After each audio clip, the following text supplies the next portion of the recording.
कर होश में, हम भी है जोश में, बातें कर होश में, यूं न आके देखा। साइलरो साइलरे, क्या बोला फिर बोल रे, साइलरो साइलरे। नमस्कार, आपके साथ मैं हूं विद्यानाथ झा। आप इलेक्शन यात्रा देख रहे हैं। हम फतेहपुर पहुंच गए हैं। गंगा और यमुना के बीच में बसा हुआ ये जिला है, ये लोकसभा क्षेत्र है। निरंजन ज्योति यहां से 2 बार सांसद रह चुकी है। अभी फिलहाल वो सांसद हैं, लेकिन इससे पहले 5 बार यहां पर कांग्रेस के सांसद रहे हैं। लेकिन 2014 से पहले समाजवादी पार्टी का कब्जा था। ये सीट बेहद अहम है, क्योंकि ये वही सीट है जहां से वीपी सिंह चुनाव लड़कर जीते और प्रधानमंत्री बने। ये वही सीट है जहां से लाल बहादुर शास्त्री के बेटे कांग्रेस के टिकट पर 2 बार चुनाव जीते और संसद पहुंचे। तो इस बार सवाल यह है, क्योंकि आज योगी जी ने ये पूछा है, योगी जी ने कहा है, योगी जी ने अपील की है कि क्या 2024 के चौथे चरण से पहले अब माहौल बनने लगा है और चौथे चरण का जो चुनाव होगा वो राम भक्त और रामद्रोही के बीच में होगा।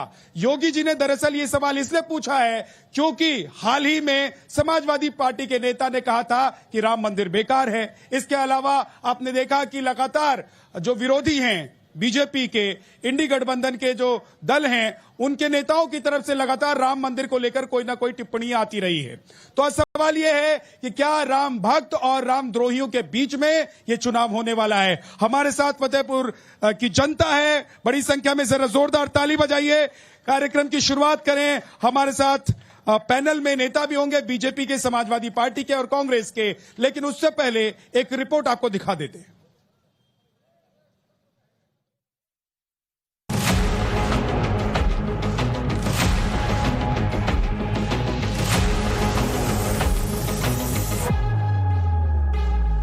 देश के अंदर जो चल रहा है ना वर्तमान में, पूरा चुनाव आज राम भक्तों के बीच में, रामद्रोहियों के बीच में बढ़ करके रह गया है। ये ठीक नहीं है, अशुभ हुआ है और ये इनके लिए वो घातक होगा। भगवान राम को दंड दे। प्रोफेसर राम गोपाल यादव को राम मंदिर कैसे अच्छा लग पाएगा, क्योंकि ये लोग तो आतंकवादियों को छुड़ाते हैं जेल से। लोकसभा चुनाव के चौथे चरण का रण क्या राम भक्तों और रामद्रोहियों के बीच हो गया है। सनातन के पिच पर बैटिंग कर रही भारतीय जनता पार्टी राम मंदिर और सनातन के मुद्दे पर विपक्ष पर चौतरफा हमलावर है। लगातार रैलियों में बीजेपी आरोप लगा रही है कि इंडी गठबंधन के नेताओं ने वोट बैंक के लिए राम मंदिर में प्राण प्रतिष्ठा का विरोध किया। अब उत्तर प्रदेश के मुख्यमंत्री योगी आदित्यनाथ ने विपक्ष को रामद्रोही कहा है और करारा हमला बोला। देश के अंदर जो चल रहा है ना वर्तमान में, पूरा चुनाव आज राम भक्तों के बीच में, रामद्रोहियों के बीच में बढ़ करके रह गया है। एक तरफ राम भक्त है जो कहते हैं हम भारत की सुरक्षा के लिए, भारत के सम्मान के लिए, गांव, गरीब, किसान, नौजवान, महिलाओं के उत्थान के लिए, गरीब कल्याण के लिए कार्य करेंगे। और दूसरी तरफ रामद्रोही है, कहते हैं हमारी राम में आस्था नहीं, राम मंदिर बेकार बन गया, यही बोल रहे हैं। सीएम योगी आदित्यनाथ ने कांग्रेस के सैम पित्रोदा और समाजवादी पार्टी के नेता राम गोपाल यादव के राम मंदिर पर सवाल उठाने वाले ताजा बयान पर भी पलटवार किया। राम गोपाल यादव ने एक बयान में राम मंदिर को बेकार तक बताया था। सीएम योगी ने कहा कि आतंकियों को जेल से छुड़ाने वालों को राम मंदिर क्यों अच्छा लगेगा। एक राम मंदिर नहीं, हजारों राम मंदिर इस देश में हैं ऑलरेडी, और इसमें तो उन्होंने सब अधूरा प्राण प्रतिष्ठा वगैरह की है। सारे जगतगुरु शंकराचार्य उसके विरोध में थे। ये ठीक नहीं है, अशुभ हुआ है और ये इनके लिए वो घातक होगा। भगवान राम को दंड दे। मैंने तो कभी किसी की पूजा नहीं की। मैं तो भगवान का नाम लेता हूँ, असली भक्त हूँ भगवान। मैं दिखावा नहीं कर रहा हूँ, मैं पाखंडी नहीं हूँ। पाखंडी लोग ये सब कर रहे हैं। जनता जनार्दन कहती है कि जो राम को लाए हैं हम उनको लाएंगे। कांग्रेस के एक कथित बुद्धिजीवी ने क्या कहा, उन्होंने कहा कि राम मंदिर का निर्माण अनावश्यक है। ये राहुल गांधी के सलाहकार हैं और ऐसे ही समाजवादी पार्टी के राष्ट्रीय महासचिव हैं, उनका बयान आया है राम मंदिर का निर्माण बेकार हुआ है। सीएम योगी आदित्यनाथ इंडी गठबंधन पर जमकर बरसे और कहा कि ये गठबंधन आतंकवाद और नक्सलवाद को भड़काने वाला गठबंधन है। कांग्रेस और समाजवादी पार्टी का गठबंधन सुरक्षा पर सेंध लगाने वाला गठबंधन है। हर व्यक्ति की जेब को में डकैती डालने वाला गठबंधन है। देश के अंदर आतंकवाद और नक्सलवाद को भड़काने वाला गठबंधन है। यह गठबंधन तो राम मंदिर का विरोध करने वाला गठबंधन है। सवाल है कि क्या राम मंदिर और सनातन पर सवाल उठाने वाला विपक्ष बैकफुट पर है? क्या आने वाले चुनावों में राम मंदिर मुद्दे का असर दिखेगा? क्या वोट बैंक की राजनीति के लिए विपक्ष राम मंदिर का विरोध कर रहा है? इन तमाम सवालों पर जनता क्या सोचती है? जनता का मन टटोलने नवभारत की इलेक्शन यात्रा पहुंच चुकी है उत्तर प्रदेश के फतेहपुर में। कभी कांग्रेस का गढ़ रहे फतेहपुर में 2014 से बीजेपी का कब्जा है।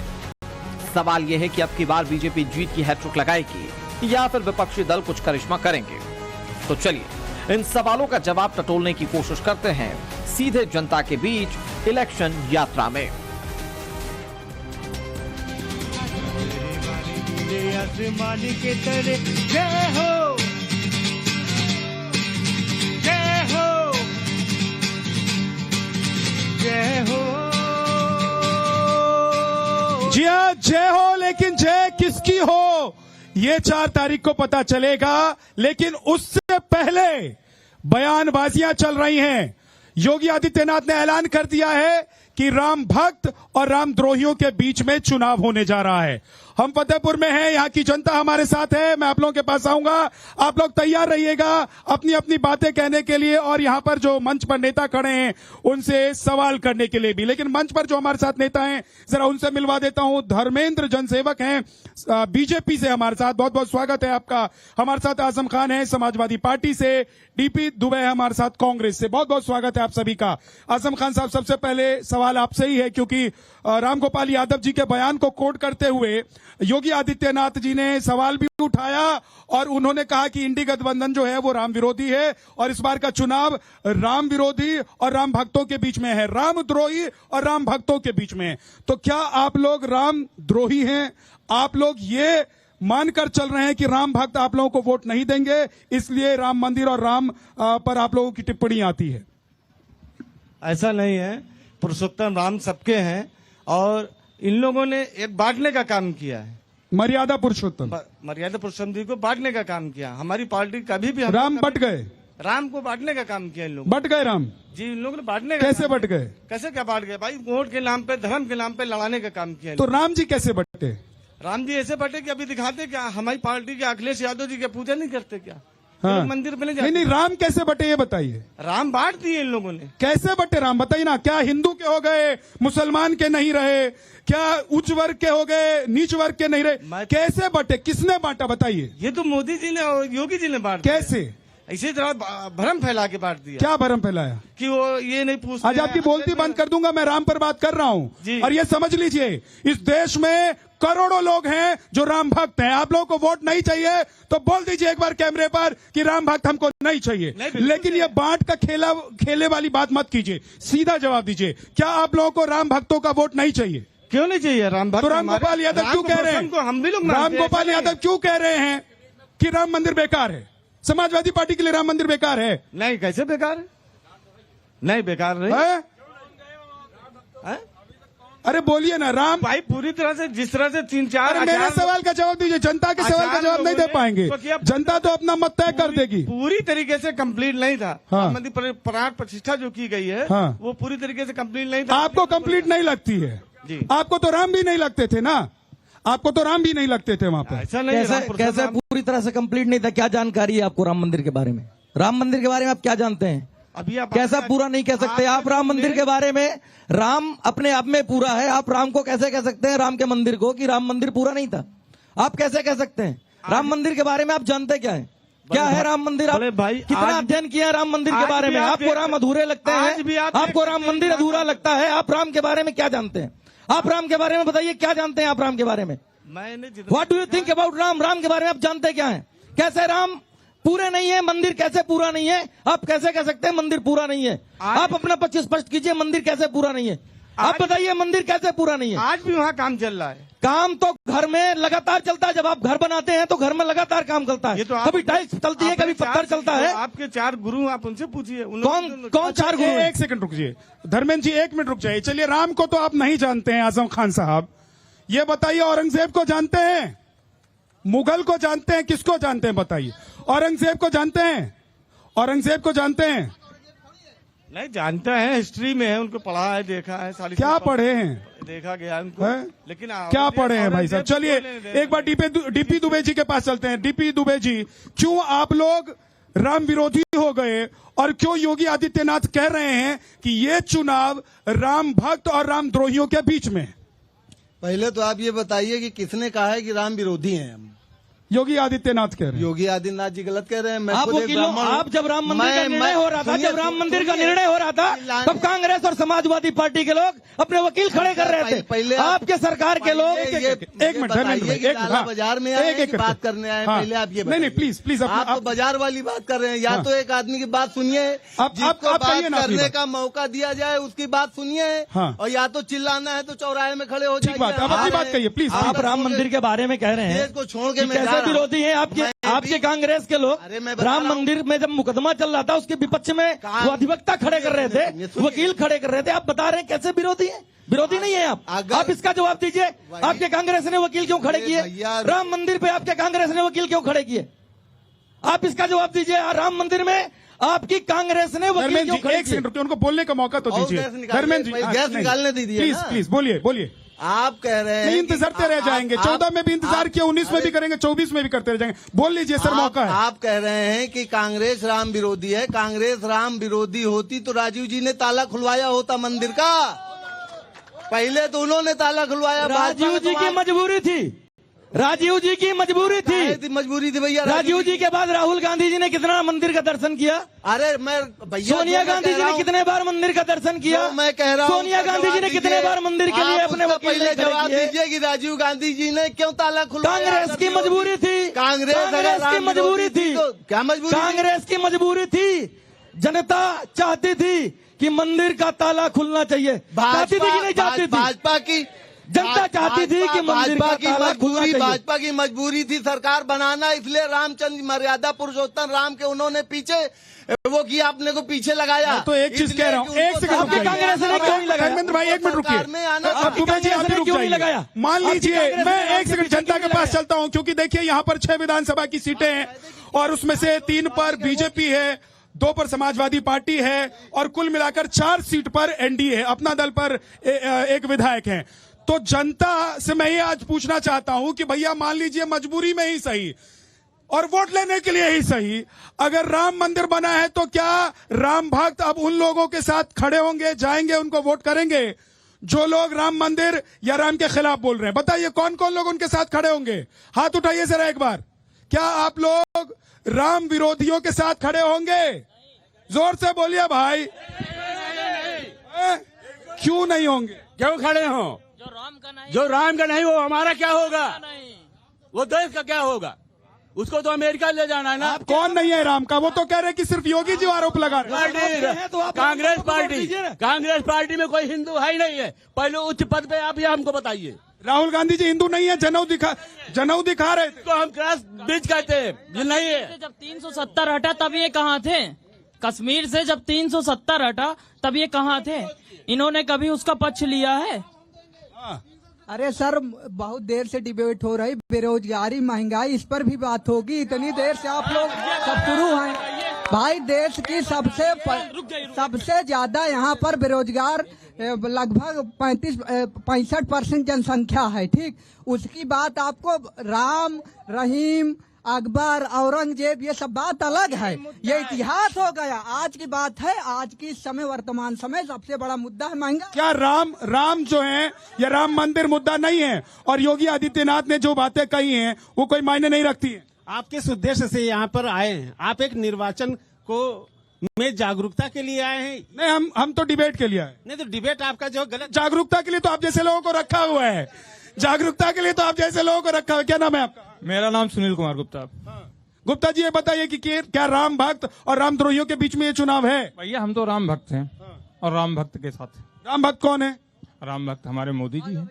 वो तो कह रहे हैं कि मोदी जी ने तो बांट दिया है और योगी जी ने राम को। भैया जिनको बांट दिया उनको बांट दिया, हमको रखा है, मैं तो उनके साथ।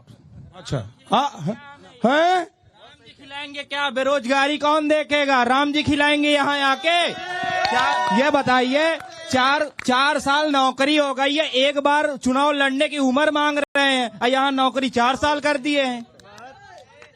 चलिए, इधर भी कुछ लोग खड़े हैं जी। एक सेकंड आ रहा हूं। सर, मैं 69,000 शिक्षक भर्ती में चयनित अभ्यर्थी हूं। 5 साल से आंदोलन हम कर रहे हैं इको गार्डन में, कोई सुध लेने वाला नहीं। योगी जी के आर्डर पर लिस्ट आई है, आज तक नियुक्ति नहीं मिली है। हम कैसे माने कि योगी जी सच बोलते हैं? योगी जी के कहने से लिस्ट आई थी और आज तक नियुक्ति नहीं मिली है। मेरा दर्द है ये, मैं एक युवा हूं, मेरा दर्द है। मैं इस बार चुनाव में प्रधानमंत्री किसको चाहते हैं? प्रधानमंत्री हम कोई भी बने लेकिन रोजगार दे। छोड़िए इसको, छोड़िए।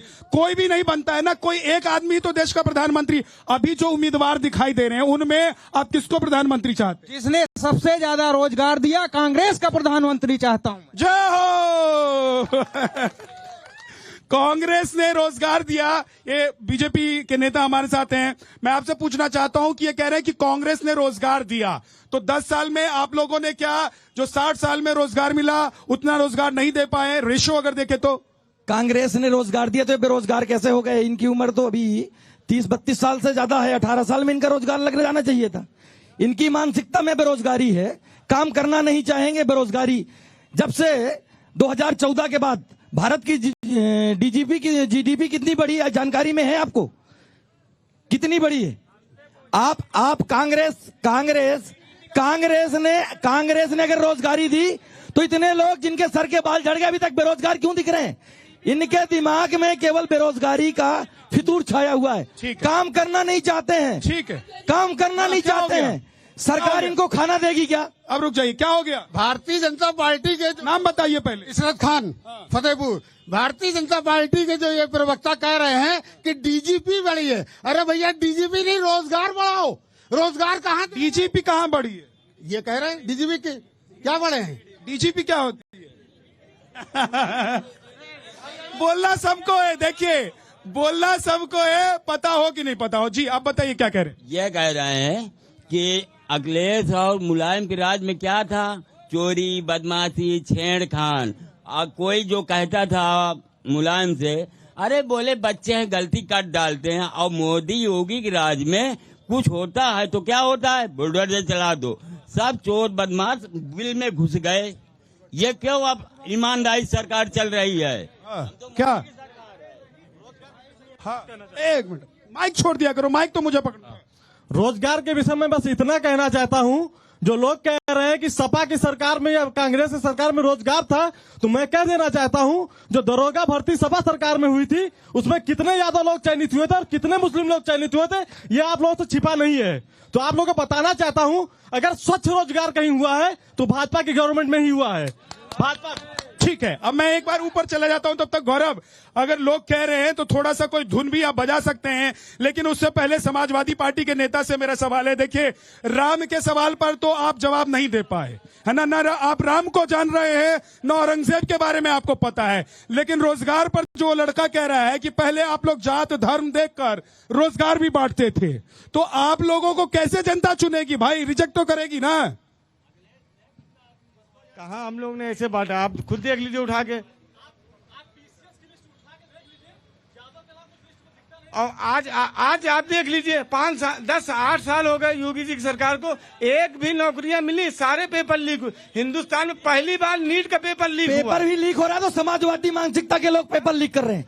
समाजवादी पार्टी की मानसिकता के लोग लीक कर रहे हैं और योगी सरकार पेपर रद्द इसलिए कर रहा है कि स्पष्ट और सही व्यक्ति को रोजगार मिले, गलत व्यक्ति को रोजगार नहीं मिले। और जो समाजवादी पार्टी के समय में भर्ती हुए थे ऐसे अधिकारी और कर्मचारियों के द्वारा पेपर लीक किया जा रहा है। 12 सारी चीज चलाई। एक सेकंड धर्मेंद्र जी, मेरा एक सवाल है कि क्या इस चुनाव में रोजगार मुद्दा है? क्या आप लोग रोजगार के मुद्दे पर विपक्ष को हराने के लिए तैयार हैं, या आप लोगों ने राम मंदिर बनाया है, आप लोगों ने आस्था का जो केंद्र है उसको एक बार फिर से खड़ा किया है, इसलिए जनता आपके साथ आएगी? जनता 2014 से लगातार साथ में है और साथ में रहेगी। राम मंदिर अपने आप में एक बहुत बड़ा विषय है। दूसरी बात, रोजगार के विषय में जो लोग चर्चा करते हैं, रोजगार के साधन भी भारतीय जनता पार्टी की सरकार दे रही है।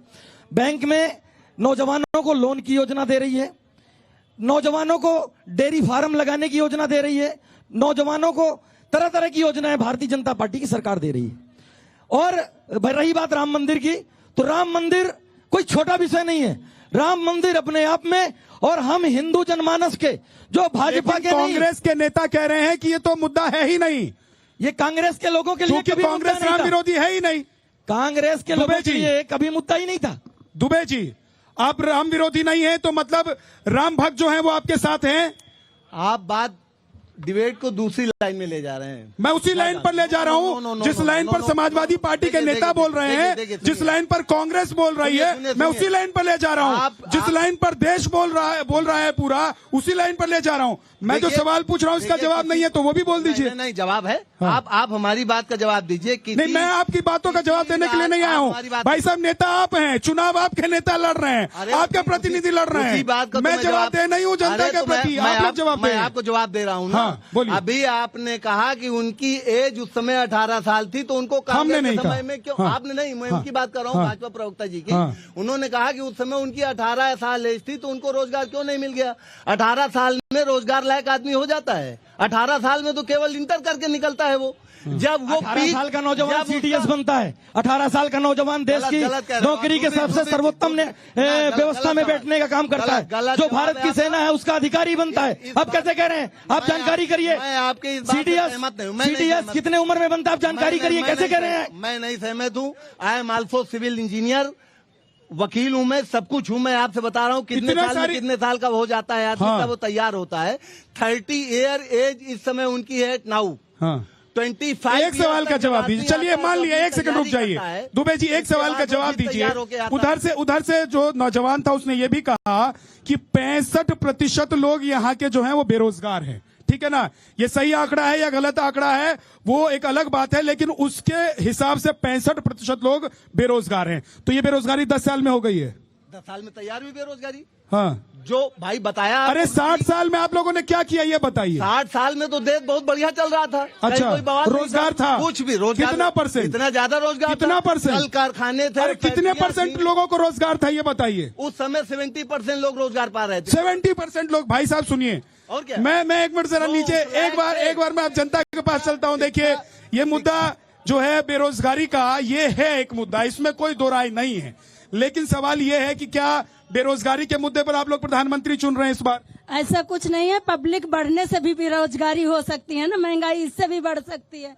ऐसा कुछ नहीं। कांग्रेस के जमाने में सबको रोजगार मिल रहा था। सबके जमाने में रोजगार मिलता है, कभी नहीं मिलता है। ये तो जैसे जैसे पब्लिक बढ़ेगी एकदम से तो नहीं रोजगार। आप राम भक्त हैं कि नहीं हैं? जी, हमारे राम भक्त हैं, तो हम राम भक्त तो इंडी गठबंधन के साथ हैं कि बीजेपी के साथ? हम जिसको वोट देना है उसको देंगे। हम प्रधानमंत्री कौन चाहिए? हमको प्रधानमंत्री जो है वही चाहिए। जो है वो वही चाहिए। आपको कौन चाहिए? हमको जो है वही चाहिए। कौन है? नरेंद्र मोदी है, वही चाहिए। तो कह रहे हैं कि नरेंद्र मोदी तो जाने वाले। नहीं जाने वाले, कैसे जाने वाले? इतना अपने देश का विकास कर रहे हैं, वो कर रहे हैं, तो कैसे जाएंगे? जीत तो दोनों होती है। लड़ने में कोई एक ही आदमी नहीं जीतता, कभी हार कभी जीत, तो ये तो बराबर बनी ही रहती है ना। ऐसा नहीं है कि ये सब धुआं है, कोई आसमान नहीं है। ये सब धुआं है, कोई आसमान नहीं है। लगेगी आग बस्ती में तो कई घर आएंगे जद में, कोई उसमें अब्दुल का मकान। ये सुनिए, ये आग का जो डर है, ये आग का डर दिखा कर 70-75 साल निकल गए। अब तो आप लोग, प्रधानमंत्री जी ने भी कहा कि भाई आप मंथन कर लीजिए। पूरी बात सुनिए मान्यवर, आप प्रदेश के प्रधानमंत्री हैं, आपने मंगलसूत्र पे बात करेंगे? आप मंगलसूत्र में बात करेंगे? मंगलसूत्र तो तब बिक गया जब यहाँ कोरोना काल आया था, लोगों ने बेच के अपने घर गए थे, तब मोदी जी को मंगलसूत्र नहीं। बीमारी किसी सरकार बनने से नहीं होती है, तो कुदरती। और देखिए, इधर से जोर से आवाज आ रही है। मोदी की जगह वक्फ, मैं तमिलनाडु के मंदिर की बात करता हूँ। वो मंदिर वक्फ बोर्ड में चला गया, जो कि 200 साल पुराना मंदिर था। वो जमीन वक्फ बोर्ड की हो गई, वो उस पे उसका कब्जा है आज की डेट पे। अब वो जमीन गई कहाँ? वो मंदिर की जमीन थी। ठीक है, थोड़ा आगे आ जाइए आप लोग जो बोलना चाहते हैं। हाँ, आगे आ जाइए, इधर आ जाइए। मुंह में गुटखा है तो बोल नहीं पाएंगे। हाँ, ये डिबेट आपकी गाजीपुर से असोतर रोड पे होनी चाहिए, तो विकास समझ में आ जाता, दिख जाता पूरा विकास क्या है, पूरा विकास समझ में आ जाता। और आप पूछ रहे हैं कि 70 साल में क्या किया, तो हम क्यों बता दें? उसको भी बेचना चाहते हैं आप, जो हमने किया, कि उसको भी बेच ले, जो बता दें क्या किया 70 साल में। आज 70 साल में 25 साल पहले कौन रहा है? 25 साल पहले कौन रहा? मेरे से बात करो। सपा का रहा है, बसपा का रहा है। हम राष्ट्रभक्त है, राष्ट्रद्रोही नहीं। आप राष्ट्रद्रोही हैं। मैं अगर राष्ट्रद्रोही हो देश से निकालो ना, निकाल के दिखाओ। चलिए, कोई किसी को देश से न निकाल रहा है, न देश में किसी बाहरी को यहाँ आने की अब इजाजत मिलेगी। सरकार मजबूत है, सरकार ने तय कर दिया हुआ है कि जो अपने वाले हैं वही रहेंगे, बाहर वाले न रहेंगे, न आ पाएंगे। आज लेकिन इलेक्शन यात्रा में इतना ही। कल रायबरेली से आपसे मुलाकात होगी, वहां पर हम मिलेंगे आपसे 4:55 पर। लेकिन चलते चलते ग्रीन लैम्प, कुछ मेरा कुछ तुम्हारा। आज तक खुश हो जाएंगे। एक भी काम 10 साल में करी न तो बताएं। एक भी काम नहीं करा सिवाय जुमलेबाजी छोड़कर। एक भी विकास नहीं हुआ है। क्या काम है जो आप चाहते हैं? हम चाहते हैं नौकरी मिले, विकास हो, रोजगार मिले। जुमलेबाजी से काम नहीं चलेगा मोदी जी का। आपको काम करना पड़ेगा। 10 साल का आपको देना पड़ेगा आपको जनता को हिसाब। देखिए, मोदी सरकार ने बहुत कुछ किया है देश के लिए। क्या कारण है कि ये रोडें देखिए आप, कितनी अच्छी रोडें बनवाई हैं। आप जाइए, राम मंदिर देखिए, और बहुत सारे ऐसे मुद्दे हैं जिन्होंने सरकार ने काम किए हैं। और आप देख ही रही है कि सरकार ऐसी है कि किसी को लेकर कोई भी तकलीफ नहीं, चाहे हिंदू हो, मुस्लिम हो, सिख, ईसाई, सबके लिए बराबर सरकार है।